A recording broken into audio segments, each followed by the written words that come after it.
I am Lucas, and I am 35 years old. Exactly 1 year after I spent 3 agonizing years saving our family business from total bankruptcy, my own father looked me dead in the eye at a formal dinner, handed the entire $300 million company over to my entitled sister, and tossed a crumpled $50 bill at me for my effort. While I was practically living in my office, draining my own savings and skipping meals just to keep his dream alive, my parents told me I simply was not leadership material. They laughed at my shock, completely dismissing my sacrifices in front of my sister, treating my life's work like a minor household chore. But there was one thing they did not know: the revolutionary software that pulled Caldwell Enterprises out of the grave. The system they thought they owned? I never uploaded the master code to their servers. And right now, as you listen to this, they are facing total financial ruin, begging me for mercy. Before I tell you exactly how I legally and systematically dismantled the company I built, hit that like button if you believe in justice. And do not forget to let me know where you are watching from in the comments. Now, let us go back to the night everything shattered. Family is supposed to be your safe harbor. That is the American dream, is it not? You grow up, you go to school, you work hard, and you build a legacy with the people who share your blood and your name. You share massive Thanksgiving dinners with the extended relatives. You chip in together for the college fund to make sure the next generation starts off on the right foot. You celebrate the big career promotion, and you stand by each other when the real estate market crashes or the corporate salary gets cut in half. That was the illusion I bought into. I bought it hook, line, and sinker. My father, Richard Caldwell, built Caldwell Enterprises from the absolute ground up. He was a tough, uncompromising man, the kind of guy who thought a firm handshake was a binding contract and that displaying any sort of emotional vulnerability was a fatal sign of weakness. I spent my entire childhood and adolescence trying to be exactly like him. I wanted his respect more than I wanted air in my lungs. But in our family, there was a very clear, unspoken divide. There was me, the workhorse, the reliable one, the son who was expected to fix things. And then there was Emily. Emily is 2 years younger than me, and she has never had to lift a single finger in her entire pampered life. The disparity between how we were treated was staggering, yet my parents always found a way to justify it. When I was 16 years old, I was stocking heavy cans on the night shift at a local grocery store just to pay for a beat-up, second-hand sedan that barely ran. I paid for my own gas, my own insurance, and my own repairs.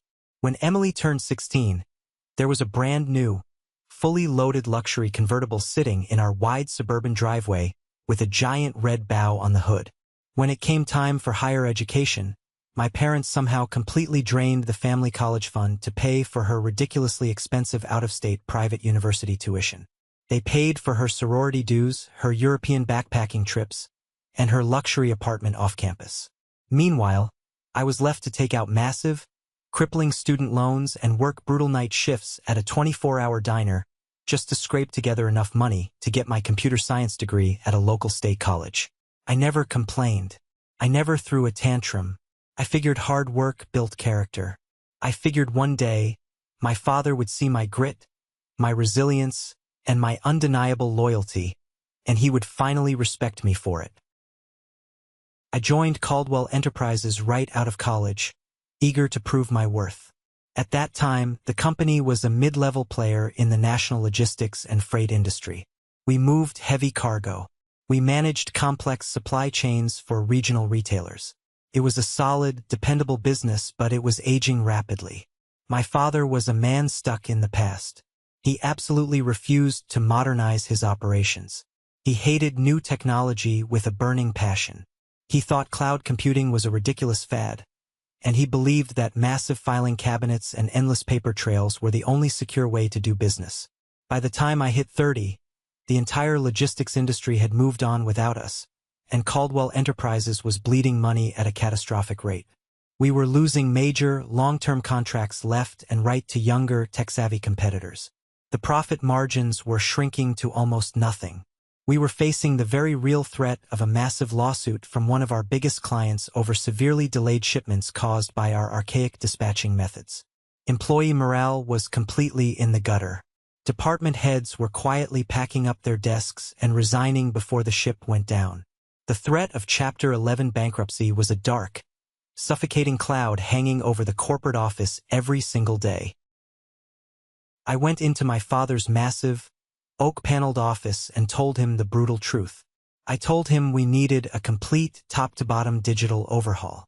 I explained that I could build a custom, proprietary logistics software that would automate our dispatching, optimize our routing in real time using live traffic and weather data, and cut our operational overhead by a staggering 40%.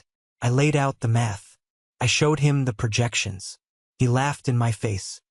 He leaned back in his expensive leather chair, looked at me like I was a naive child, and told me to stick to fixing the jammed printers on the second floor.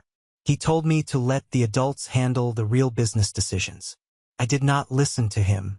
I knew that if the company went under, my father would lose absolutely everything. His retirement accounts, his legacy, his entire identity were tied up in that building. I could not let that happen. He was my father, and despite everything, I felt a deep, ingrained duty to protect my family's name. So, I started working on the software in complete secret. I worked my regular 50-hour week handling IT infrastructure and system maintenance for a salary that was insultingly below the industry standard.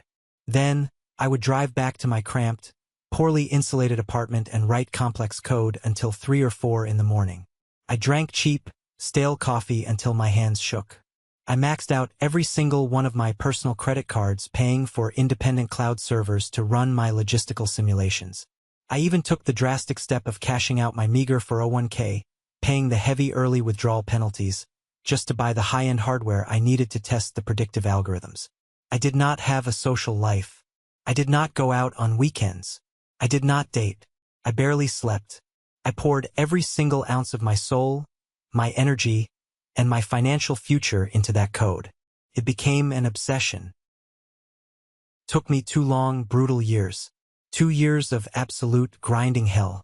2 years of watching my bank account drain to zero while my peers were buying houses and starting families. But when I finally brought the finished, fully functional product to my father, he had absolutely no choice but to look at it. The company was on life support. The bank was actively threatening to foreclose on the headquarters building. He was literally days away from calling a lawyer and filing for total liquidation. I walked into his office, set my heavy laptop on his desk, bypassed his secretary, and ran the simulation using our actual real-world client data from the previous quarter. I showed him, right there on the screen, how my automated system would immediately reverse the financial losses, cut delivery times in half, and salvage our relationship with our biggest remaining client. He stared at the screen for a long, silent minute. The color drained from his face. He authorized the immediate implementation of the software that very same afternoon. Within 3 months, the software completely stabilized the company's freefall. Within 6 months, we were not just surviving, we were actively profitable again. Within a year, Caldwell Enterprises was the absolute talk of the logistics industry. My system revolutionized how supply chains operated on a fundamental level, turning incredibly complex routing processes that used to take teams of dispatchers entire weeks to plan into automated tasks that took mere minutes. We expanded our operations globally. We secured massive, multi-year exclusive deals with top-tier international clients who were desperate for our new efficiency. We went from the brink of total, humiliating collapse to a staggering corporate valuation of $300 million. I was officially given the title of Chief Technology Officer, but in reality, I was the absolute savior of the company. I finally felt like I had done it. I had earned my place at the table. I had secured my future and protected my family's inheritance, not through blind entitlement, but through blood, sweat, and millions of lines of code. My father was finally looking at me with what I genuinely believed was pride. I thought the struggles of my youth were completely over. I thought we were finally a unified team, ready to take over the world. I had never been more wrong in my entire life. To truly understand the devastating depth of the betrayal that was rapidly approaching, you need to deeply understand how much blatant disrespect I willfully ignored along the way. When you desperately crave validation from a cold, distant parent, you wear heavy blinders. You excuse their terrible, toxic behavior. You convince yourself that they are just tough or old-fashioned or heavily stressed by the burdens of leadership. You lie to yourself because the alternative, admitting that your own parent simply does not respect you, is too painful to bear. During that entire miraculous year of unprecedented corporate growth, my sister Emily was nowhere to be found. She had spent the entirety of her 20s aggressively bouncing around major European cities, dabbling in a vanity career as a luxury travel blogger, and starting several half-baked, ridiculous boutique businesses that my father quietly funded with company money. When she decided she wanted to design custom handbags, my father wrote a check. When that failed 6 months later and she wanted to open an artisanal candle shop, he wrote another check. He subsequently liquidated those businesses when they inevitably failed, burying the losses deep in the company ledgers. Emily had absolutely zero corporate experience. She could not read a basic balance sheet, let alone understand the complexities of a global supply chain. She had never worked a 40-hour week in her life. The absolute closest she ever came to understanding the logistics industry was tracking the delivery status of her expensive online shopping packages. But the very moment Caldwell Enterprises started making headlines in major financial magazines, the moment the massive profits started flowing into the corporate accounts like a rushing river, Emily suddenly decided it was time to move back home. She started showing up at the executive office suite, wearing custom-tailored designer suits that cost more than my monthly rent, strutting down the hallways with a leather clipboard like she personally owned the entire building. She began actively disrupting high-level strategy meetings to offer completely useless opinions based purely on her personal aesthetics. She loudly complained about the color palette of the employee breakroom walls, while my exhausted engineering team was desperately trying to patch a critical firewall vulnerability to protect our clients' sensitive data. I brushed her behavior off. I told myself to ignore the noise. I figured my dad was just giving her a meaningless playground to keep her busy and out of trouble. I was far too deeply focused on scaling the software architecture to care about her office politics. I was managing a massive, rapidly growing department, dealing directly with international clients across 3 different time zones, and obsessively fine-tuning the predictive analytics to squeeze out another 2% of operational efficiency. My salary had barely bumped up. I was still making significantly less than the industry average for a CTO of a multimillion-dollar corporation, but I foolishly did not care about the immediate cash. I thought I was building massive equity. I thought I was securing my permanent legacy. Then came the end of the fiscal year. Our final quarterly profits had literally skyrocketed past even my most optimistic projections. We had a massive financial cushion, absolutely zero operational debt, and a rapidly soaring market share that was terrifying our competitors. My father sent out an email inviting the immediate family out for a special, celebratory dinner at the absolute most exclusive, ridiculously expensive steakhouse in the city center. It was the kind of elite establishment where powerful men in custom Italian suits cut massive real estate deals and corporate mergers over $1,000 bottles of imported wine. The kind of place where the waiters wore tuxedos and knew your net worth before you even sat down. I actually went out and bought a new suit for the occasion. I stood in front of my bathroom mirror, tying my tie, feeling a profound, genuine sense of accomplishment. I foolishly assumed this grand dinner was specifically to honor me. I assumed this was the exact moment my father would formally announce my promotion to co-chief executive officer, or at the very least, present the legal paperwork offering me the massive equity share of the company we had vaguely discussed months ago when I first pitched the software. I arrived at the restaurant and was immediately escorted by the maitre d' to a lavish private dining room in the back. The dark mahogany paneled walls, the heavy velvet drapes pulling the room into strict privacy, the elegant, glowing crystal chandelier casting a warm, incredibly expensive light over the pristine white tablecloth. My mother was already seated, wearing a stiff smile and nervously sipping her sparkling water. My father sat dead center at the head of the long table, wearing a dark navy suit and looking incredibly pleased with himself, radiating absolute authority. Emily sat directly across from me, wearing a stunning designer dress, radiating a strange, smug, highly anticipated energy that immediately put me on edge. We ordered. The massive, dry-aged steaks arrived. The sommelier poured a vintage red wine that probably cost more than my first car. My father waited until the waiters cleared the room and closed the heavy wooden doors.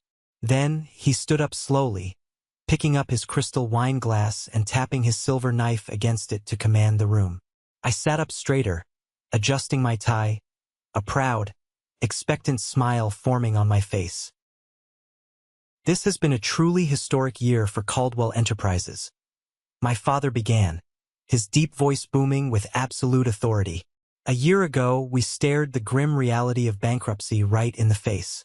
But we dug deep, we adapted, and we came out stronger, wealthier, and more dominant than ever before in the company's history. The future is incredibly bright. And because the future is so bright, it is time for me to start seriously thinking about the permanent legacy of this family. I nodded slowly, my heart pounding a frantic rhythm against my ribs. This was it. This was the moment everything I had sacrificed for would finally be validated. I am not getting any younger, and the stresses of this industry require fresh energy, he continued, looking around the table. I am officially stepping back from the day-to-day operations. I will remain chairman of the board, but the company needs a fresh, vibrant, dynamic leader to take us into the next decade. We need someone with a commanding public presence. Someone who intrinsically understands the modern aesthetic of a global lifestyle brand and knows how to schmooze the highest level of investors. I frowned slightly, a cold knot forming tight in my stomach. Modern aesthetic? Lifestyle brand? What on earth did that have to do with routing freight trucks and managing warehouse logistics software? My father turned his gaze away from me and smiled warmly, almost lovingly, at my sister. That is exactly why I am officially, legally naming Emily as the new Chief Executive Officer of Caldwell Enterprises.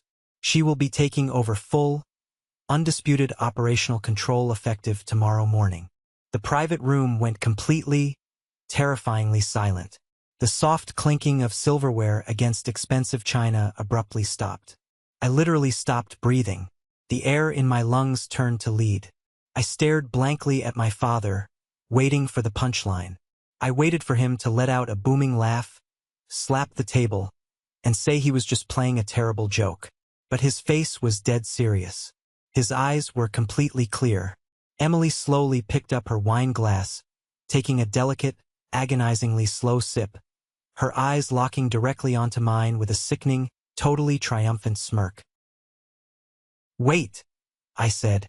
My voice cracked slightly, breaking the heavy silence. "What?" My father looked down at me, his expression instantly shifting from joyous celebration to mild, condescending annoyance. "You heard me perfectly well, Lucas. Emily is taking over the company." "Emily?" I repeated, the name tasting like toxic ash in my mouth. "Dad, she does not know the absolute first thing about this company. She does not know how the proprietary software works. She does not even know how to log into the administrative dashboard. She has never managed a single corporate employee in her life. I built the system that saved us. I pulled us out of the grave when you were ready to give up." My father sighed heavily, picking up his steak knife and cutting into his meat like we were casually discussing the weather forecast.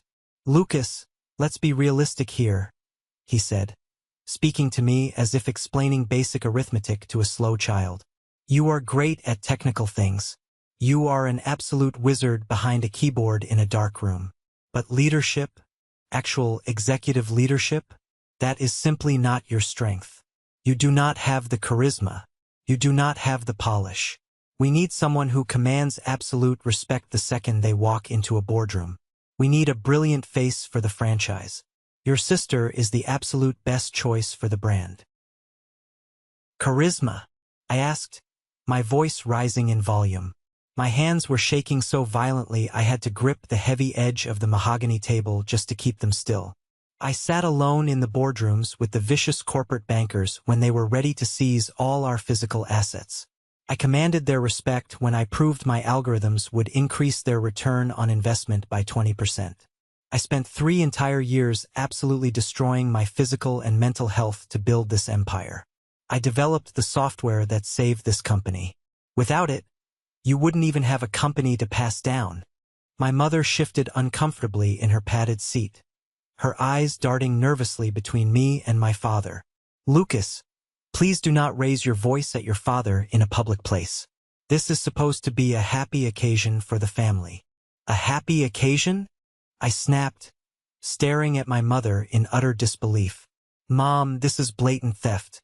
This is a hostile takeover by my own blood.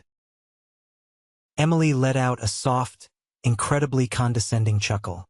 Oh, Lucas, please do not be so incredibly dramatic. You will still have your little IT department to play with. I will make sure your annual budget is approved so you can buy all the little computer parts you want. We just need real, visionary leadership at the top to guide the ship. I felt my blood turn to absolute ice. I looked at my father, the man I had idolized my entire life, the man I had sacrificed my youth to save from total ruin. You are literally giving her my company. My father chewed his expensive steak, swallowed slowly, and wiped his mouth meticulously with a white linen napkin. He looked at me with cold, dead, shark-like eyes. It is my company, Lucas. Caldwell Enterprises. Not Lucas Enterprises. You did your specific job. You were an employee. You were compensated with your regular salary. My salary? I let out a bitter, hollow laugh that echoed off the paneled walls. My salary is 30% below the industry standard. I voluntarily took a massive pay cut for 3 years just to keep the lights on in your building. I funded the initial server space with my own personal credit cards. My father chuckled. It was a cruel, utterly dismissive sound that burned into my brain and that I will never, ever forget for the rest of my natural life. He reached into the inside pocket of his custom-tailored suit jacket, pulled out his expensive, thick leather wallet, and casually extracted a single crumpled $50 bill. He carelessly tossed it across the table. It floated in the air for a second before landing right next to my untouched crystal wine glass. For your effort, he said, entirely deadpan, completely devoid of any human empathy. Time completely stopped. The ambient noise of the restaurant outside our private room faded into absolute nothingness. I sat frozen, staring blankly at the crumpled green paper resting innocently on the pristine white tablecloth. $50. $50 for the years of brutal isolation. $50 for the terrifying panic attacks when the code would not compile. $50 for the entirely drained retirement account. $50 for the absolute, unwavering devotion to his legacy. $50 for single-handedly turning a dying, debt-ridden relic into a $300 million global powerhouse. In that exact, agonizingly slow moment, a profound and utterly terrifying clarity washed over my entire being. It felt like walking out of a dense, suffocating fog. All my life, I truly thought my father's approval was a tangible prize that could be earned through sheer merit and undeniable results. I thought if I just worked hard enough, if I was smart enough, if I sacrificed enough of my own blood and sweat, he would finally see me as an equal, as a man worthy of his respect. But looking at that crumpled $50 bill sitting next to my wine glass, I realized the horrifying, unvarnished truth. It was never about merit. It was never about hard work or intelligence or unwavering loyalty. It was entirely about control. My father did not respect me because he instinctively knew I was desperate for his love. He viewed my desperate need for his approval as a fatal weakness, a vulnerability to be mercilessly exploited for his own financial gain. Emily, on the other hand, who demanded absolutely everything from the world and offered absolutely nothing in return, was rewarded precisely because she mirrored his own narcissistic entitlement. He saw himself in her arrogance. I did not scream. I did not flip the heavy wooden table, sending the expensive steaks and crystal glasses crashing to the floor. I did not break down and cry. The anger expanding inside my chest burned so intensely hot that it entirely bypassed rage and crystallized into pure, calculated ice. Felt like a funeral for the son I used to be, and a funeral for the father I thought I had. He was treating the ownership of the company like a custody battle in a vicious divorce, and he had just awarded full custody to the spouse who had never even met the child. I see, I said. My voice was incredibly quiet. It sounded completely detached, like it belonged to a stranger standing across the room. I slowly reached out and picked up the $50 bill. I meticulously smoothed out the harsh wrinkles with my thumbs, flattening the paper perfectly. I folded it precisely in half, edge to edge, and then in half again. I placed it gently, almost reverently, on top of my folded cloth napkin. Then, I stood up from my chair. I calmly buttoned the center button of my suit jacket. "Lucas, sit down and do not be overly dramatic," my father scoffed, waving his hand dismissively through the air, clearly annoyed that I was ruining the celebratory mood. "We have a very expensive champagne toast coming in a few minutes." "I am not being dramatic," I said, looking down at him from where I stood. My heart rate had actually slowed down. My vision was razor-sharp. "I am just politely excusing myself from the table. Clearly, my role in this family is nothing more than a convenient background character, a tool to be used and discarded. So, I will remove myself from the scene before I overstay my welcome." Emily dramatically rolled her eyes, letting out an exasperated sigh. "God, you are always such a massive martyr, Lucas. You literally cannot stand it when the spotlight isn't directly on you." I did not even look at her. I did not look at my mother, who was now staring fixedly at her half-eaten plate, refusing to intervene or defend her own son. I simply turned on my heel and walked out of the private dining room. My leather shoes clicked sharply against the polished marble floor of the restaurant lobby. I walked past the host stand, walked out the heavy glass doors into the cool, crisp night air, got into my car, and drove home in total, suffocating silence. I did not turn on the radio. I did not roll down the windows. I just drove through the city streets, gripping the steering wheel so tightly that my knuckles turned completely white, my mind racing through a million different terrifying scenarios. I actually thought that dinner was the absolute worst of it. I naively thought the $50 bill tossed across the table was the ultimate final slap in the face. I thought the humiliation had reached its absolute peak. I was so incredibly, foolishly wrong. The next morning, I did not sleep in.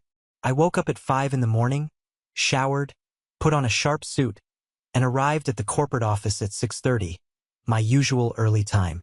The massive glass and steel building was quiet, the early morning sun just barely starting to peek over the city skyline, casting long shadows across the empty parking lot. I swiped my security badge, took the private executive elevator up to the top floor, and walked down the plush carpeted hallway toward my massive corner office. I needed to clear my head. I needed to sit at my desk, look at the underlying code of the software, and figure out my exact legal and professional next move. But as I approached my office suite, I immediately noticed the heavy oak door was propped wide open. I stepped inside and instantly froze in my tracks. My entire workspace had been completely, ruthlessly gutted. My dual monitor setup was gone. The framed photos of my college graduation and the early team building events were missing. The massive glass whiteboard where I painstakingly mapped out the complex logistical algorithms had been scrubbed completely clean with chemical cleaner. And sitting directly in my expensive, custom ergonomic chair, sipping an iced latte and casually scrolling through a social media feed on her phone, was Emily. I looked down. The heavy glass nameplate that used to sit proudly on the front of the desk, the one that clearly read Lucas Caldwell, Chief Technology Officer, was sitting carelessly at the bottom of the plastic trash can by the door, covered in coffee grounds. In its place, resting dead center on the polished mahogany desk, was a sleek, brand new rose gold plaque that read, Emily Caldwell, Chief Executive Officer. She looked up, startled for a fraction of a second, before instantly recovering with that same bright, entirely artificial, venomous smile. "Oh, good morning, Lucas. You are here awfully early. Didn't Dad tell you last night that I would be officially moving into this office today? The natural lighting in here is just so much better for my video conference calls." I stood perfectly still in the doorway, my jaw locked so tight my teeth ached. "Where are my personal things?" "Oh, I had the overnight maintenance crew box all that clutter up," she said casually, waving a perfectly manicured hand vaguely toward the hallway. "They took your boxes down to the 3rd floor. The 3rd floor." My stomach completely dropped. The 3rd floor was the windowless, heavily air-conditioned basement level, where we housed the massive physical server racks, and the chaotic bullpen of entry-level IT interns who handled password resets and jammed printers. And what exactly is my official corporate position in this brand new hierarchy? I asked, forcing my voice to remain dangerously, unnervingly steady. Emily tilted her head slightly, tapping her manicured nail against her chin, pretending to actually think about it. Well, we will figure something out eventually. Honestly, Dad and I talked, and he strongly suggested you take some extended time off. Go relax. Go to the beach. Maybe work on some of your little hobby coding projects. But if you really insist on staying busy around the office, you can head up the Tier 1 IT support team. We've been having some really annoying issues with the Wi-Fi dropping out in the main executive conference rooms, and I need someone to handle the router cables. Tier 1 IT support. In my own company. In the multimillion-dollar empire I had personally dragged out of the fire. She wanted me crawling under conference tables, resetting passwords, and plugging in Ethernet cables for her clueless friends, while she took complete, unearned credit for a $300 million valuation. She smirked, leaning back comfortably in my chair, interlacing her fingers. Do not worry, Lucas. You will still technically be part of the company in some minor capacity. We always take care of family, even the ones who lack vision. It was a blatant, calculated power play. It was a public execution designed for maximum humiliation. They wanted me out of the executive suite, but they desperately wanted me to quit on my own accord so they wouldn't have to legally pay out a massive executive severance package. They also wanted to avoid the terrible public relations optics of formally firing the very man who the entire industry knew built their core infrastructure. They wanted to torture and humiliate me until my spirit broke and I walked away with nothing.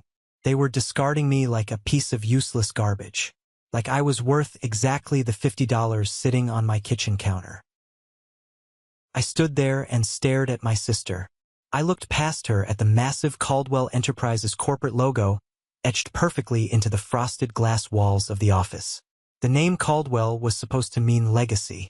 It was supposed to mean trust, blood, and mutual respect. Now, looking at it, it only meant absolute poisonous betrayal. I could have fought her right then and there. I could have yelled until my lungs gave out. I could have immediately called a cutthroat corporate lawyer, claimed wrongful demotion, and threatened to sue them into oblivion. But I knew my father's tactics intimately. He had a team of vicious lawyers on permanent retainer who would happily tie me up in frivolous, bleeding litigation for a decade. He had the corporate funds, he had the established power, and he had the sheer ruthlessness to bankrupt me legally. So, standing in the doorway of the office that rightfully belonged to me, I did the one single thing they absolutely never expected. I completely, totally surrendered. Understood, I said. I gave her a brief, incredibly polite nod, completely devoid of any emotion. I will head down to the third floor and get my desk set up. Emily's face dropped for a second. She looked profoundly disappointed. She had desperately wanted a screaming fight. She wanted an excuse to dramatically call building security and have me forcibly dragged out of the lobby in front of the employees to cement her absolute dominance. Instead, I denied her the satisfaction. I just turned around and walked away. I walked out of the executive suite with my head held high, my pulse completely steady, and my mind racing with absolute, terrifying clarity. They thought they had successfully buried me alive. They thought I would fade into the dark background and gratefully accept whatever pathetic scraps they decided to throw my way. As I stepped into the elevator, hit the button for the basement, and watched the heavy stainless steel doors slide shut, hiding me from the executive floor, a single, all-consuming thought burned like a raging fire in my mind. Watch me. The very first thing I did was vanish completely into the corporate machinery. Not literally, of course. I still showed up to work every single morning, right on time at 6:30. I rode the elevator directly down to the third-floor basement and sat at the tiny, wobbly particle board desk they had maliciously assigned me in the farthest, darkest corner of the building, right next to the noisy HVAC exhaust vents. I was entirely surrounded by 22-year-old, fresh out of college interns who spent half their paid hours watching TikTok videos under their desks and didn't even realize who I was or what I had built. I did not complain to anyone. I did not send angry, passive-aggressive emails to the HR department. When Emily's friends called down complaining about a frozen screen, I walked upstairs and calmly restarted their computers. I updated the firewall protocols. I played the role of the obedient, defeated, entirely broken tech guy perfectly. But I was not broken. I was a silent ghost haunting the very machine I had built with my own hands. From my tiny, pathetic desk in the basement, I still retained absolute, unrestricted administrator access to the company's entire internal network. I saw the massive data flows. I saw the emails. I watched absolutely everything. In less than a single week, I saw exactly what was happening on the executive floor, and it was a spectacular disaster. Emily was completely drowning in responsibilities she couldn't comprehend, and she was rapidly dragging the entire company down with her into the abyss. She had absolutely no fundamental idea how to run a complex corporate empire.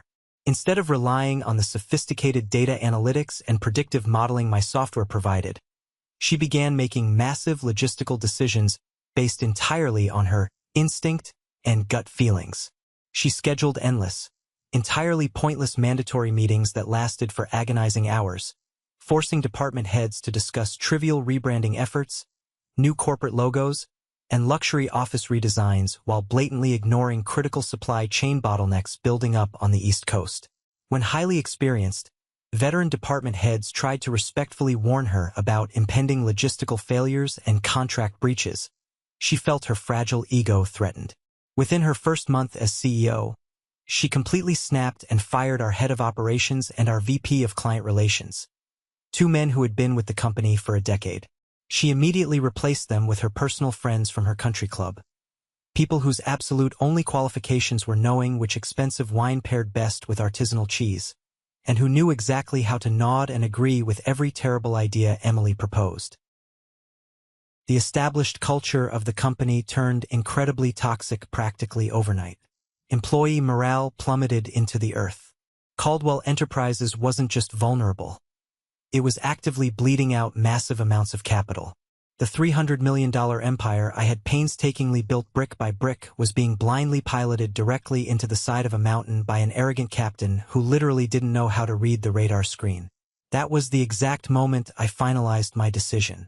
If my family did not want me at Caldwell Enterprises, if they truly believed I was entirely replaceable, I would build something massively bigger. And I would build my new empire right on top of their corporate graves. Late one rainy Tuesday evening, long after the oblivious interns had gone home and the corporate office was entirely dark, I quietly walked out of the building, got into my car, and drove to a rundown, all-night diner on the industrial edge of town. I walked past the counter and slid into the cramped back booth. Sitting there waiting for me in the dim light were three of the smartest, most ruthlessly capable people I had ever known in my entire life. Jake, our former chief financial officer. He was the brilliant man who had aggressively balanced the company books by a razor's edge when Caldwell was originally facing its first bankruptcy. He knew absolutely every corporate tax loophole, every complex financial regulation, and every hidden weakness in my father's outdated business model. Maya, the absolute best data analyst in the entire logistics industry. She had practically built our customer profiling system entirely from scratch. She could look at a massive spreadsheet of raw data and accurately predict a market shift 3 entire months before it actually happened. And David, my lead software engineer. He was the only person on earth who knew my software architecture almost as intimately as I did, because we had coded most of the complex API integration together at 3 in the morning, surviving entirely on cold pizza, cheap energy drinks, and pure, unadulterated desperation. All three of these brilliant minds had quietly, voluntarily resigned from Caldwell Enterprises over the past month. They weren't idiots. They saw Emily blindly steering the massive corporate ship directly into the rocky shores, and they wisely jumped into the lifeboats before the hull completely shattered. I slid into the booth and ordered a simple black coffee from the waitress. No one said a word for a long, heavy minute. The tension in the air was palpable. "All right, Lucas," Jake finally said, leaning forward over the sticky table, his expression dead serious.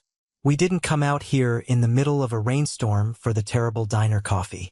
What exactly is the play here?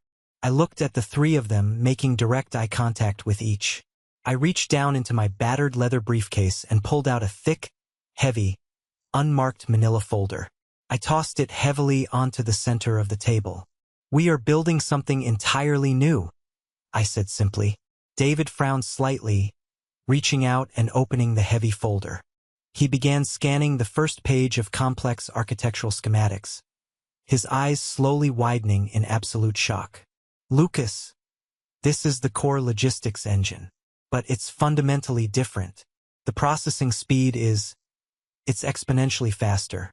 The predictive modeling my God, it's light years ahead of what Caldwell is currently using."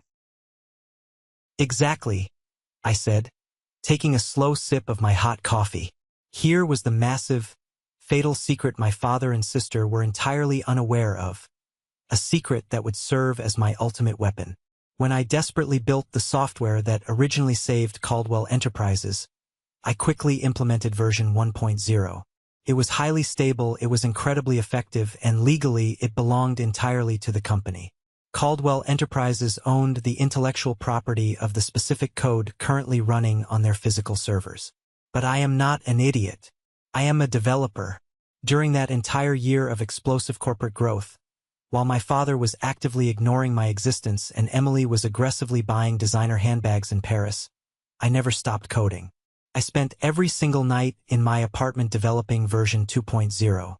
It was a completely rebuilt, vastly superior software system featuring advanced artificial intelligence integration and complex machine learning algorithms that made Caldwell's version 1.0 look like an antique, broken calculator. And the absolute best, most legally bulletproof part of my plan. I did all of this advanced coding strictly on my own personal time, using my own personal hardware, completely and entirely isolated from the Caldwell Company network.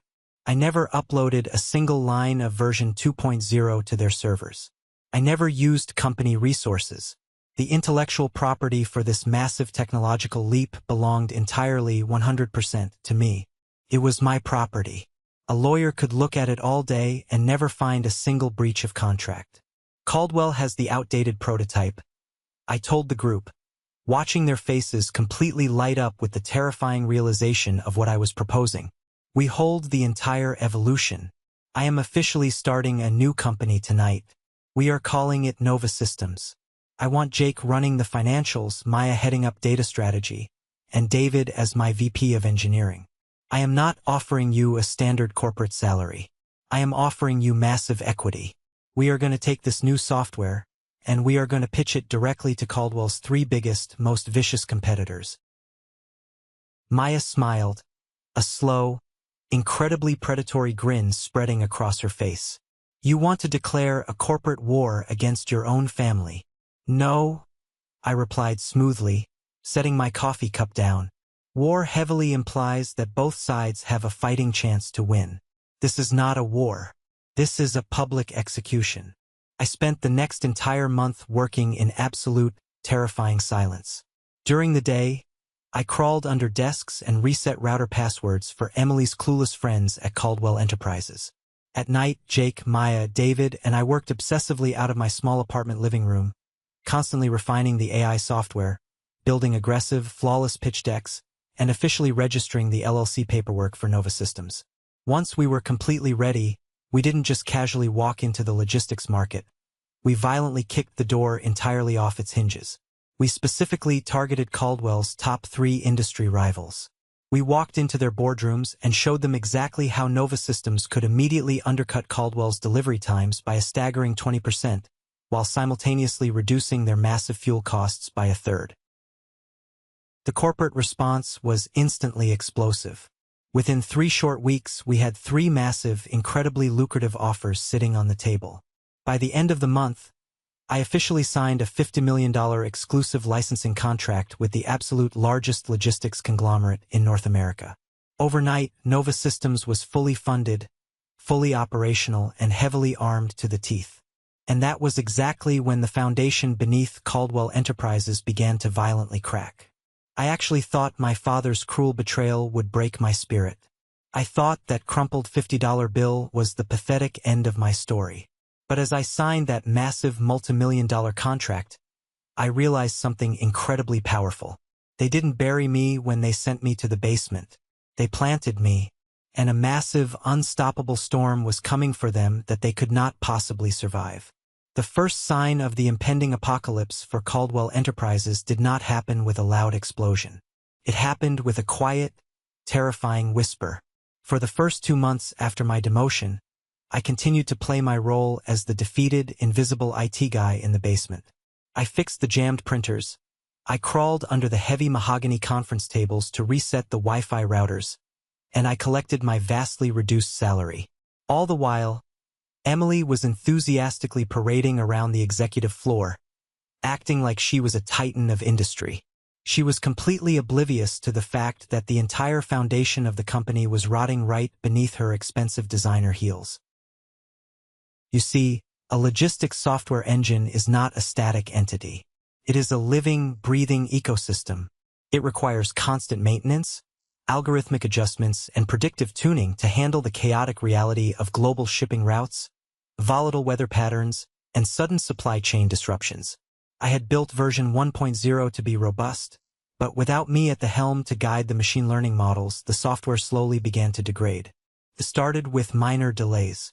A fleet of freight trucks on the East Coast would get routed directly into a massive snowstorm because Emily's new, wildly unqualified head of operations did not know how to override the automated weather protocols.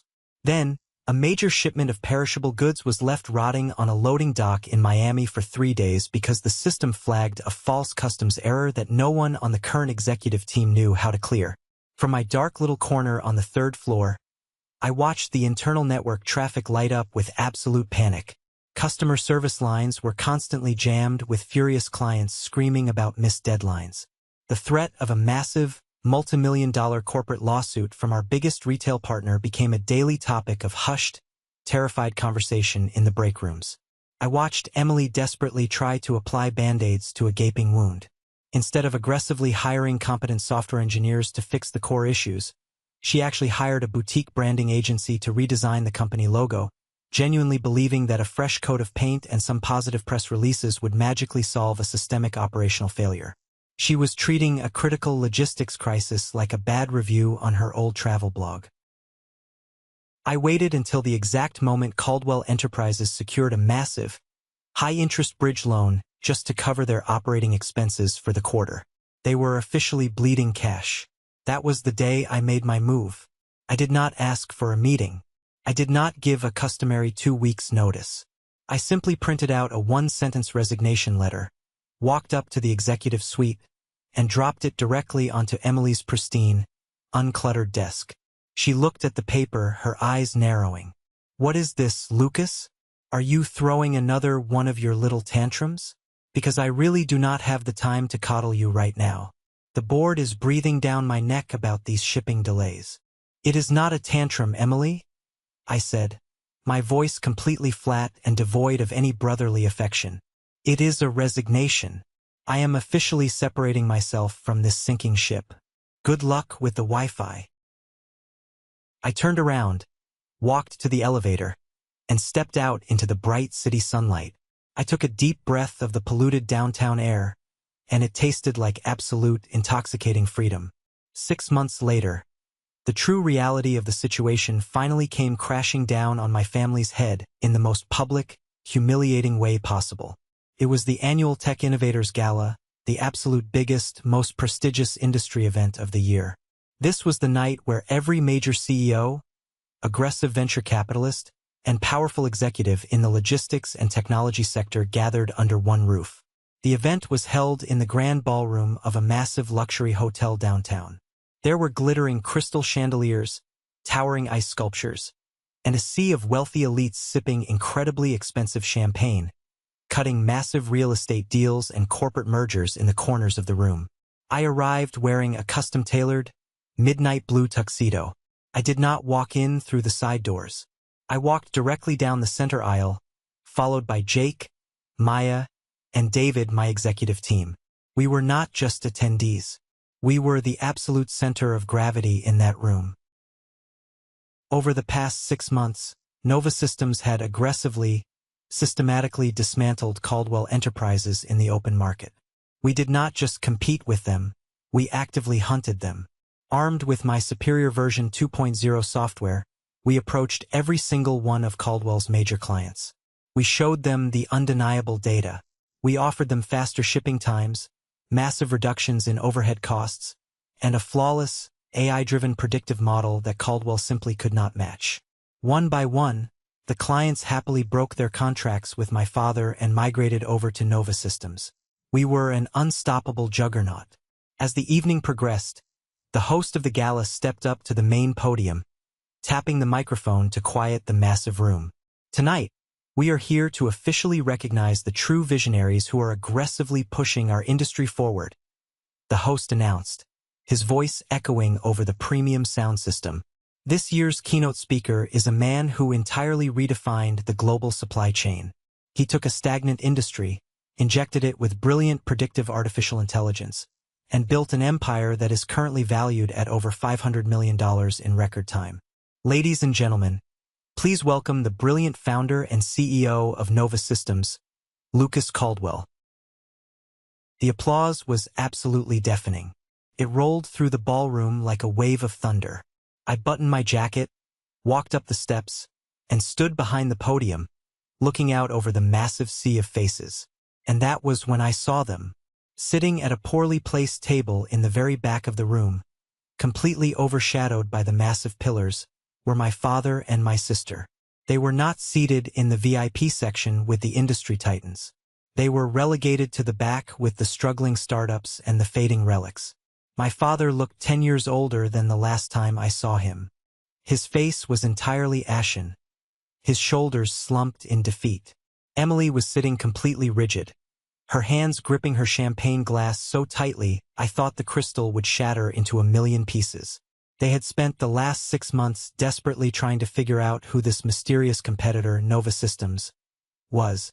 They had watched their profit margins evaporate, their stock value plummet, and their legacy crumble, entirely unaware that the executioner holding the axe was the very son they had discarded for $50. I locked eyes with my father across the massive room. I did not scowl. I did not look angry. I gave him a small, polite, incredibly cold smile. I leaned into the microphone. "Thank you all for this incredible honor." I started, my voice steady and commanding. "They say that in business you have to ruthlessly protect your intellectual property. But I believe you also have to protect your own self-worth. You have to know when to walk away from a bad investment, even if that investment is something you spent your entire life trying to save. Because when you finally realize your own value, there is absolutely no limit to the empire you can build." I kept my eyes entirely fixed on my father as the room erupted into applause again. The trap of their own blind arrogance had fully closed around them. They thought I was a harmless IT guy they could bully into submission. They never realized I was the entire foundation holding their world up. And now I had kicked the pillars out from under them. It had been exactly 1 year since that utterly humiliating dinner. 1 full year since my father tossed a crumpled $50 bill onto the white tablecloth and told me I wasn't good enough to lead. 1 year since my entitled sister smirked at me, knowing she was being freely handed a massive corporate empire she had absolutely never worked a day in her life to build.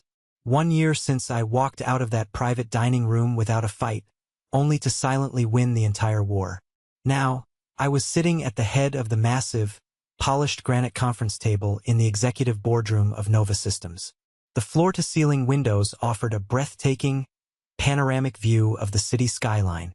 I was casually reviewing our latest quarterly financial reports, and I could barely suppress a massive, deeply satisfying smile. Our annual revenue had just officially crossed the $320 million mark. Our overall market share was sitting at a dominant 48% and aggressively climbing every single day. Caldwell Enterprises, on the other hand, was violently bleeding out on the corporate floor. I had systematically, surgically dismantled absolutely every single competitive advantage they once held. Their most loyal, long-term clients had entirely jumped ship to join my network. Their corporate stock had plummeted to the status of junk bonds. And their deeply flawed, desperate latest financial report which had conveniently been leaked to the financial press just a week ago by an anonymous source, confirmed the absolute worst. They were teetering on the very edge of total, unrecoverable bankruptcy. At precisely 10 o'clock in the morning, the intercom on my desk buzzed. It was my executive assistant, Claire. "Lucas," she said, her voice carrying a hint of confusion. "Your father and your sister are down in the main lobby. They are aggressively demanding to see you. Security is asking if they should escort them off the premises." I leaned back in my heavy leather chair, letting out a long, slow exhale. It had finally come to this. The arrogant lions were finally starving, and they had come crawling to the very hyena they thought they had chased away. "No, Claire," I said, a dark sense of anticipation settling in my chest. "Do not call security. Send them directly up to my office." When the heavy oak doors to my boardroom swung open, they walked in looking like absolute ghosts. Emily was wearing one of her ridiculously expensive designer wardrobes, but all the imported silk in the world couldn't hide the deep, dark bags under her eyes and the frantic, nervous exhaustion radiating from her posture. My father, a man who had always been so incredibly composed, so absolutely certain of his own unquestionable dominance, looked physically smaller. He looked defeated. They had lost the corporate war, and they both intimately knew it. "Lucas," my father began, his deep voice carefully measured, desperately trying to project an authority he no longer possessed. "We need to talk." I did not stand up to greet them.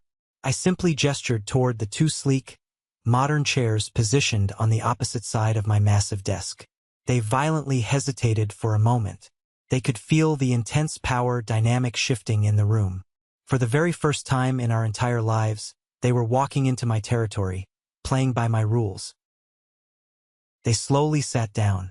Emily shifted uncomfortably in her chair, her manicured nails nervously tapping against the leather armrest. She absolutely refused to make direct eye contact with me. My father let out a heavy sigh, running a hand over his face.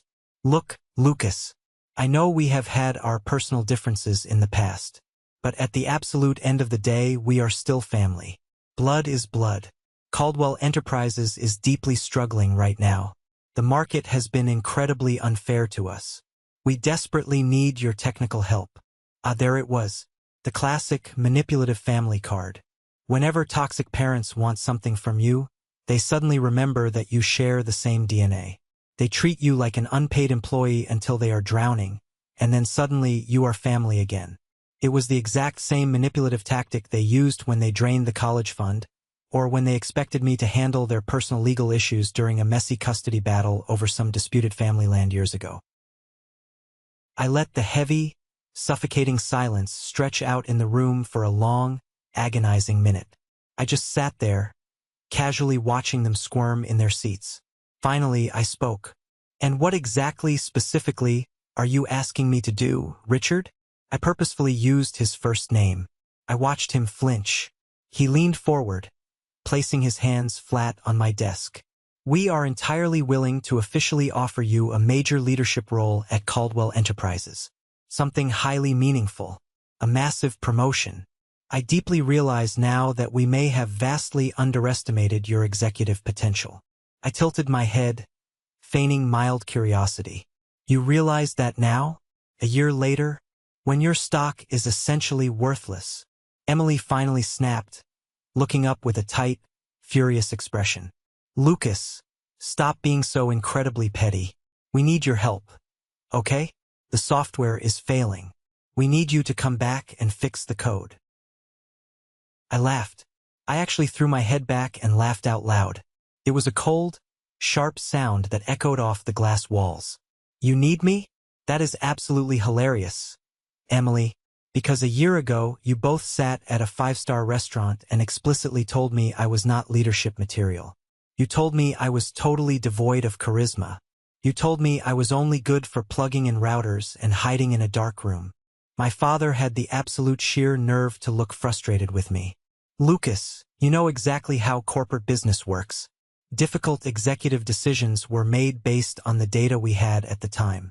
But now we have to look forward. If you come back, if you bring your clients back to us, we can rebuild Caldwell Enterprises together. We can dominate the market as a family. There it was again. Control. They did not want to partner with me. They wanted to own me. They wanted to absorb my massive success to cover up their catastrophic failures. And what specific executive position are you generously offering me? I asked, lacing my fingers together, resting them on the desk. My father straightened his shoulders, puffing out his chest as if preparing to seal a massive real estate deal. You would be officially named Chief Operating Officer. You would be strictly second in command, reporting directly to Emily. But you would have complete control over the IT budget. I blinked slowly, and then I laughed again, significantly louder this time. Emily flushed bright red, her anger boiling over. Lucas, grow the hell up. You built some lucky software, fine. But that absolutely does not mean you know how to run a legacy corporate company at our elite level. You are just being spiteful. I instantly stopped laughing. I leaned heavily forward, resting my forearms on the desk, closing the physical distance between us. I made sure my voice was as cold and unforgiving as absolute zero. Emily, I said softly, my voice slicing through the air like a razor blade. My company is currently valued at over $500 million in cash and verified assets. Your company is mathematically weeks away from filing for Chapter 11 bankruptcy protection. Please, I am begging you, explain to me again which one of us does not know how to run a company. Silence. Pure, incredibly satisfying, absolute silence. Emily's mouth opened, but no words came out. My father cleared his throat, his face pale. Lucas, please. We are going to lose everything. The house, the legacy, everything. It was that specific word that did it. Please. The very same arrogant, untouchable man who had routinely dismissed me, brutally belittled my life's work, and literally thrown a crumpled $50 bill in my face like I was an unworthy street beggar, was now sitting in my office, actively begging for his financial life. I had absolutely never felt more at peace in my entire existence. No, I said, my voice completely devoid of any emotion. Emily stiffened, her eyes wide with shock. Excuse me? I said no, I repeated clearly, enunciating every single syllable. I do not need Caldwell Enterprises. You desperately needed me, and you threw me in the garbage. You made your arrogant choice, you stole my inheritance, and now you get to live with the exact consequences of your own incompetence. My father exhaled sharply, genuine panic and intense frustration violently creeping into his voice. You are seriously going to just sit there and let your own flesh and blood completely fail? I did not let anything happen, Richard, I replied smoothly, leaning back in my chair. You personally destroyed Caldwell Enterprises the exact moment you put an unqualified, arrogant child in charge of a massive logistical empire just because she happened to be your favorite. Emily violently pushed back from her chair, standing up abruptly. Her face was flushed with absolute, unadulterated rage. You are just a bitter, pathetic loser, she snapped, pointing a shaking finger at me. You have always been incredibly jealous of me. You always hated that Dad loved me more. I gave her a slow, deeply amused smile. I looked at her expensive, failing designer suit, and then I looked around my massive, custom-built corporate empire. Jealous, Emily? I asked softly. I absolutely do not need to be jealous of you. I already took everything you ever wanted. I took your clients. I took your market share. And I took your future. I stood up slowly, smoothing down the front of my tailored suit jacket, towering over them from behind my desk. Now, if you will kindly excuse me, I have a highly profitable, multi-million-dollar company to run. The exit is down the hall. My father stood up. He looked at me for a long, heavy second, completely speechless, before turning and walking out of the office in absolute, furious silence. Emily stormed out right behind him. But right before she disappeared through the heavy oak doors, she stopped and turned back to face me, her eyes filled with venom. I really hope you are happy, Lucas, she spat out. I met her furious gaze with utter, unbreakable calm. I am. The moment the heavy boardroom doors finally clicked shut behind my father and my sister, I allowed myself a long, incredibly slow exhale. I walked over to the floor-to-ceiling window and looked out over the massive, sprawling city. They honestly thought they could just walk right into my absolute fortress, throw a few hollow, desperate apologies at me, offer me an insulting demotion disguised as a promotion, and expect me to come running back like an obedient, beaten dog to fix the massive mess they created. They truly had absolutely no idea who I had become. But as much as I deeply enjoyed watching them completely squirm under the weight of their own catastrophic failure, I knew intimately that this situation was not fully over. Caldwell Enterprises was rapidly dying, yes.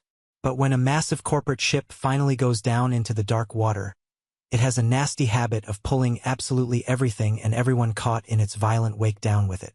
The real question I had to ask myself was, would I simply sit back and let that happen, or would I strike the final, fatal blow? The massive news broke exactly 3 days later. It was entirely inescapable. Caldwell Enterprises had officially declared Chapter 7 bankruptcy. It wasn't just a restructuring. It was a total, catastrophic failure. The news was plastered absolutely everywhere. It was on the front page of major business magazines, hotly debated in online financial forums, and running as breaking national headlines on the morning news networks. Former industry giant Caldwell Enterprises collapses overnight. How poor leadership decisions and nepotism sank a $300 million company. The death of a legacy. How greed killed Caldwell Enterprises. And the absolute best, most vindicating part of the entire media circus? Every single financial article, every single talking head on the news networks, aggressively credited the company's former massive success entirely to me. They all pointed out the completely obvious, undeniable truth. The only reason Caldwell Enterprises had miraculously survived its first near-collapse years ago was entirely because of the proprietary software I had personally built. And the second I was gone, taking the intellectual evolution of that software with me, it was only a matter of time before the dinosaur starved to death. I was sitting in a high-level strategy meeting with my executive team when my assistant, Claire, gently knocked on the glass door and walked in. "Lucas, I am so sorry to interrupt," she said, holding a heavily printed legal document in her hands. "But my contact over at the financial courts just sent this over. You are definitely going to want to see this immediately." She handed me the thick stack of papers. I scanned the dense legal jargon quickly, my lips slowly curving into a small, deeply predatory smirk as my eyes reached the final summary paragraph on the third page. Caldwell Enterprises was actively being fully liquidated by the federal courts. Absolutely everything was being put up for immediate auction to violently satisfy the massive, angry mobs of creditors. The massive headquarters building, the massive fleet of aging freight trucks, the remaining physical assets, and, most importantly, the Caldwell corporate name itself. My father was completely desperate. In the final, dying months of the company, he had aggressively over-leveraged absolutely everything he legally owned. He had secretly taken out massive, high-interest personal loans against his own sprawling real estate portfolio in a completely desperate, foolish bid to inject cash into the failing business. And now, the aggressive corporate banks were rapidly seizing everything. And the incredible, beautiful reality was, I had the liquid cash to buy it all. The poetic justice of the situation was almost too perfect to believe. That evening, as I sat alone in my massive penthouse apartment, looking down at the glittering city lights, I thought long and hard about what I truly wanted. I had already spent so much of my adult life desperately trying to prove myself. I had wasted so much precious energy aggressively fighting against the very people who had coldly dismissed me, brutally betrayed me, and constantly belittled my massive achievements. And now I had already won the corporate war. Nova Systems was a titan. My bank accounts were overflowing. I had absolute power. Did I really, truly need to crush my family any further? I poured myself a glass of expensive bourbon and stood by the window. I vividly thought back to that specific night, exactly 1 year ago. I remembered the exact, humiliating sound of my father casually tossing that crumpled $50 bill onto the table like it was a cheap tip for a bad waiter. I remembered the cold, dead look in his eyes when he told me I was worth absolutely nothing. And just like that, my final decision became crystal clear. I made my aggressive move the very next morning. I did not go through a massive, faceless corporate investment firm. I did not use a third-party proxy buyer to hide my identity. I wanted them to look across the table and know precisely who was taking absolutely everything away from them. So, I personally picked up the phone and directly called the aggressive bankruptcy lawyer who was legally handling Caldwell's federal liquidation. "This is Lucas Caldwell, CEO of Nova Systems," I said, my voice completely calm and strictly professional. "I would like to place an immediate, direct cash bid on absolutely all remaining Caldwell Enterprises physical and intellectual assets." I paused, taking a slow sip of my coffee. "Including the complete legal rights to the corporate name." The lawyer on the other end of the line audibly hesitated, the silence stretching out for a long second. "Mr. Caldwell, do you fully understand exactly what that specific legal action would mean for your family?"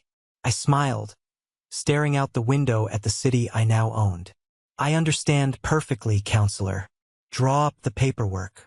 Exactly 1 week later, I was sitting in the very same massive mahogany-paneled boardroom where my father had once aggressively ruled over his employees like a medieval king. Only this time, I was the one sitting at the head of the heavy table, holding the absolute power. The dense, highly complex legal paperwork was spread out neatly before me. A sleek, incredibly expensive black and gold fountain pen resting heavily on top of the final, binding contract. With a single signature, the entire shattered remnants of Caldwell Enterprises would legally belong to me. The massive corporate empire my father had brutally built, the exact legacy he so stubbornly refused to ever let me lead, was now entirely mine to do with as I pleased. Emily and my father sat directly across from me, separated by the massive expanse of the table. Both of them were completely ashen-faced, looking incredibly small and frail.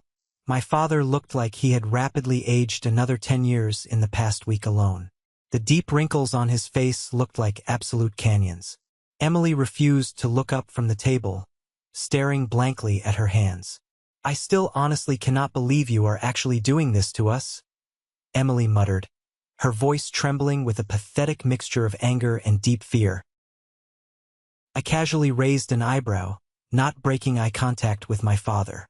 "Doing what, Emily? Buying a massive, failed company at a heavy discount? Acquiring a corporate name that literally no longer holds any functional market value?" She scowled, her face flushing red. "You know exactly what I mean, Lucas. You are just rubbing our faces in the dirt."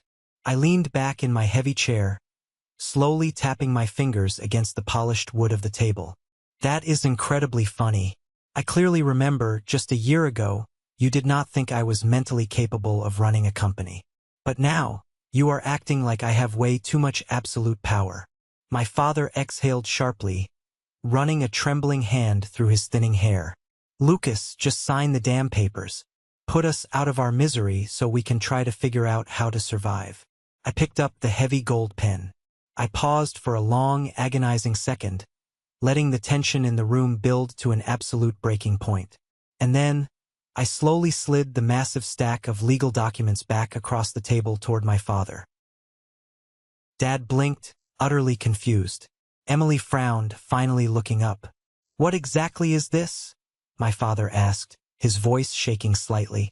"A counteroffer," I said simply. He slowly picked up the papers and began scanning the first page. His eyes suddenly widened in absolute, terrifying horror. You are entirely dissolving Caldwell Enterprises?" Emily loudly gasped, covering her mouth with her hand. "You are completely shutting it down? All of it?" I smiled. It was not a happy smile. "That is exactly right." My father looked like he might actually explode right there in the boardroom. "Why in the hell would you do that? You just paid millions of dollars for the infrastructure. You could rebuild it." I leaned forward, my voice incredibly calm and completely devoid of mercy. Because I absolutely do not need Caldwell Enterprises, Richard. I never actually did. My software was the only thing keeping it alive. But I do want one specific, highly valuable thing from this deal. I pointed directly to a single, heavily bolded legal clause on the very last page of the contract. My father slowly followed my finger, and his breath audibly caught in his throat. Emily violently snatched the document out of his hands and read it aloud, her voice heavily shaking with absolute disbelief. All remaining legal rights to the Caldwell corporate name, all existing physical patents, and all historical intellectual property will be permanently absorbed by Nova Systems and permanently retired from commercial use. She looked up at me, absolutely furious, tears of pure rage forming in her eyes. You are not just buying the company. You are literally erasing it from existence. I met her furious gaze without wavering for a single second. Yes, I am. Caldwell Enterprises would legally never exist again. The historic name would never be rebuilt. The corporate entity would never be resurrected from the ashes. It would simply, quietly disappear into the absolute void, just like they had aggressively tried to make me disappear into the basement. My father tightly clenched his jaw, his eyes burning with intense hatred. You are just doing this to get revenge, Lucas. You are destroying your own family's legacy just to get back at us. No. I corrected him, my voice completely level. I am doing this because some completely toxic things truly deserve to die. I pulled the documents back, picked up the pen again, and this time, I signed my name aggressively on the dotted line. And just like that, with a simple stroke of ink, it was entirely over. The Caldwell era was completely gone, wiped off the map. And in its massive place, Nova Systems soared, with absolutely no competition remaining from my father's failed, arrogant empire. 3 months had quickly passed since the day I legally and permanently erased Caldwell Enterprises from existence. 3 months since I aggressively signed that final, binding legal document ensuring the toxic corporate name would absolutely never rise again. 3 months since my father and sister silently walked out of that massive boardroom with absolutely nothing to their names. And yet, for the absolute first time since this entire nightmare began years ago, I felt a profound, incredible sense of peace. Nova Systems was thriving beyond my wildest, most optimistic projections. Without the constant, annoying threat of competition from Caldwell Enterprises, we had expanded aggressively across the globe, actively securing every single major client that had once been my father's absolute pride and joy. Our annual revenue hit $500 million. Our market dominance was sitting at a staggering 62%. My status as the undisputed leader in the entire logistics industry was cemented in stone. But the massive numbers in the bank account weren't what truly satisfied me the most. What truly satisfied me was walking through the massive glass doors of my corporate office every single morning and physically seeing a company built entirely on merit.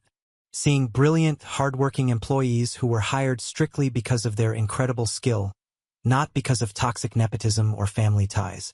Seeing a massive empire that I had personally built from the absolute ground up, without ever needing my toxic family's conditional approval. But as much as I desperately wanted to move forward with my life, the dark past had a very funny way of lingering, especially when the mail arrived. I received a thick envelope one afternoon. There was no return address, just my name written in a very familiar, shaky handwriting. I opened it up, and inside was a single, brief note from my father. Lucas, I absolutely do not expect your forgiveness for what we did to you. I know I destroyed our family, but I truly hope one day when you are older you will finally understand the pressures I was under. Dad. I stood in my office, staring at that pathetic, heavily manipulative piece of paper for a long silent moment. It was the exact same toxic behavior, deflecting the blame, pretending his brutal cruelty was just a symptom of corporate pressure. He still did not respect me. He was just incredibly sorry that he had lost. I did not write back. I did not call him to yell at him. I simply walked over to the small decorative fireplace in the corner of my massive office, lit a match, and tossed the letter into the flames. I stood there and watched it burn until it was absolutely nothing but gray ash. A few weeks later, I received something else in the mail. It arrived in an unmarked envelope, a simple, elegant cream-colored card with heavy gold lettering. The annual Caldwell Family Charity Gala. I had honestly forgotten all about it. Every single year, for as long as I could possibly remember, my parents hosted the absolute most exclusive charity event in the entire city. Back when they still had massive wealth and absolute power, it was the social event of the season. But this year, my father was obviously not hosting it. The event had been taken over by the wealthy venture capitalist who had purchased my parents' sprawling mansion at the bankruptcy foreclosure auction. The invitation was clearly nothing more than a generated mailing list formality. No doubt, whoever was running the event now had absolutely no idea about the massive, highly destructive history between me and the Caldwells. It was a complete accident that I even received one. But instead of throwing the expensive card in the trash, I made a final decision. I was going to attend, not to prove anything to anyone, not for some petty, dramatic revenge, but to end this dark story once and for all, to finally close the book. The night of the gala, I arrived at the massive estate in my sleek, black car. I stepped out wearing a custom-tailored suit, carrying myself with the quiet, unbreakable confidence of a man who absolutely had nothing left to prove to the world. The massive event was just as extravagant as I remembered from my childhood. Glittering chandeliers hung from the massive ceilings, elegant classical music floated through the air, and a sea of wealthy elites sipped imported champagne like they still controlled the entire world. Except this time, I was undeniably the most powerful, wealthiest person in the entire room, and absolutely everyone knew it. Hushed whispers actively followed me as I made my way inside the grand hall. Is that Lucas Caldwell? No, he doesn't use that name anymore. He runs Nova Systems now. Didn't he completely destroy his father's massive company? I completely ignored the chatter. I wasn't here to impress the elites. I was here for one specific thing. And then I finally saw them. My father and my sister were standing awkwardly near the back of the room by the heavy velvet curtains. They weren't the center of absolute attention anymore. They weren't aggressively surrounded by powerful corporate executives discussing million-dollar real estate deals. Instead, they were standing entirely off to the side, a pathetic, fading shadow of what they used to be. My father looked incredibly small.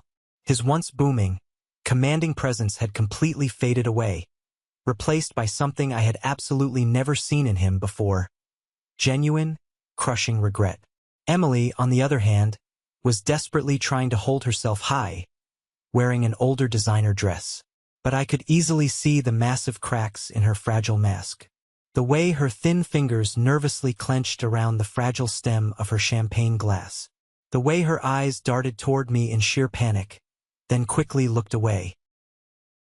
For the absolute first time in our entire lives, I was the one holding all the power, and they both intimately knew it. I slowly walked toward them, my shoes clicking sharply against the polished marble floor. Emily violently stiffened, looking like a cornered animal. My father slowly turned around, and for a split second, I saw something flicker deep in his tired eyes. It wasn't anger. It wasn't deep resentment. It was just absolute, crushing defeat. "Lucas," he said, his voice incredibly quiet, almost a whisper. I tilted my head slightly. "Richard." A long, heavy silence aggressively stretched between us, completely drowning out the classical music playing in the background. Then he let out a long, heavy sigh. "I suppose this is the specific part where you loudly gloat about winning," my father said, looking down at the floor. I smiled slightly. It was a genuine smile. "No, this is the exact part where I finally say goodbye to you." Emily blinked, her facade entirely dropping. "What? I did not come here tonight to throw my massive success in your faces," I continued, my voice calm and completely free of any malice. "I did not come here to aggressively remind you of absolutely everything you lost because of your own arrogance. Because frankly, your lives are absolutely none of my concern anymore." I casually set my expensive drink down on a passing waiter's silver tray and met my father's tired eyes one last time. For years, I spent absolutely every waking second of my life desperately trying to earn your approval, I said softly, but firmly. I almost killed myself trying to violently prove to you that I was good enough to be your son. I thought if I just saved the company, if I just worked harder than everyone else, you would finally love me. I exhaled slowly, feeling a massive weight lift off my chest. But I absolutely do not need your love anymore. I know my own worth. I turned my gaze entirely to Emily. She looked terrified. And I do not hate you, Emily. I genuinely never did. I just deeply, truly pity you. Her face tightly contorted. Pity me? Yes, I said smoothly. Because unlike you, I never absolutely needed to steal power from someone else to feel important. I built my own empire from the dirt.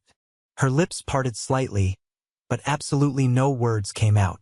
For the first time in her loud, entitled life, she had absolutely nothing to say. I gave them both one last, lingering look. Then, I turned my back on them and walked away. I did not walk away out of anger. I did not walk away out of some petty need for revenge. I walked away because, for the absolute first time in my entire life, I was completely, undeniably free from their toxic chains. I left the massive gala without ever looking back over my shoulder. I walked out into the cool night air, stepped into my waiting car, and told my driver to take me home.